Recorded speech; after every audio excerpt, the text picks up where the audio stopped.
ఏపీఎస్ఆర్టీసీకి electric బస్సులను సంస్థ కొనుగోలు చేయాలని ఏపీఎస్ఆర్టీసీ జేఏసీ నేతలు డిమాండ్ చేశారు. ఎలక్ట్రిక్ బస్సుల ప్రైవేట్ నిర్వహణను వ్యతిరేకిస్తున్నామని ప్రభుత్వానికి స్పష్టం చేశారు.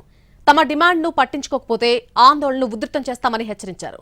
తమ సమస్యలు, డిమాండ్స్ ను ప్రస్తావిస్తూ తాము 2 నెలలుగా శాంతియుతంగా చేస్తున్న ఉద్యమానికి మద్దతివ్వాలని ఏపీ ఎన్జీఓ సంఘం అధ్యక్షుడు విద్యాసాగర్ కు ఒక లేఖ ఇవ్వడం జరిగింది. ఏపీఎస్ఆర్టీసీ జేఏసీ నేతలు ప్రభుత్వం బకాయిలు చెల్లిస్తే ఆర్టీసీ సంస్థ ఏటా 2000 బస్సులను కొనొచ్చన్నారు ఏపీఎస్ఆర్టీసీ జేఏసీ కన్వీనర్ దామోదర్. ఎండీతో తాము జరిపిన చర్చలు 90% సానుకూలంగా జరిగాయని, అయితే ప్రభుత్వం రాతపూర్వకంగా హామీ ఇవ్వాలని డిమాండ్ చేశారు. కూడా ఆర్టీసీ కొనుగోలు చేసి ఆర్టీసీ సిబ్బందితోనే మెయింటెనెన్స్ చేసి ఆర్టీసీ సిబ్బంది నిర్వహించాలని విజ్ఞప్తి చేయడం అయితే జరుగుతుంది.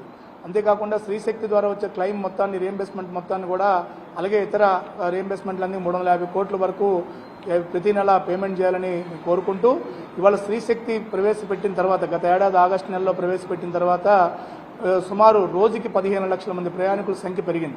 కావున గౌరవ ముఖ్యమంత్రి గారు చొరవ తీసుకుని పెరిగిన ప్రయాణికుల సంఖ్యకు అనుగుణంగా సుమారు కనీసం 4000 బస్సులను వెంటనే కొనుగోలు చేయాలి. అలాగే 15,000 ఖాళీలు ఉన్నాయి పోస్టులు, వాటిని కూడా భర్తీ చేయాలి.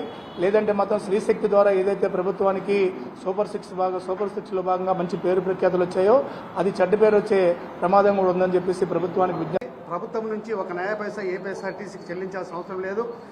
ఏదైతే శ్రీశక్తి వల్ల 15 లక్షల మంది జనాభా మన ప్రయాణికులు పెరిగి ఉన్నారో, దాదాపు శ్రీశక్తి స్కీము, దివ్యాంగ స్కీము, విద్యార్థులకు రాయితీలు, మహిళలకు ఇతరత్ర జర్నలిస్టులకు రాయితీలు, మొత్తం రాయితీలన్నీ 330 కోట్లు సంస్థ చెల్లించినట్లయితే ప్రతి నెల దాదాపు సాలీన మేము 2000 బస్సులు కొనడానికి అవకాశం ఉంటుంది. కాబట్టి ప్రభుత్వం ఆర్టీసీకి ఇవ్వాల్సిన రాయితీలు చెల్లిస్తే ఈ సంస్థ అభివృద్ధి వైపు నడుస్తున్న సందర్భంగా విజ్ఞప్తి చేస్తున్నాం.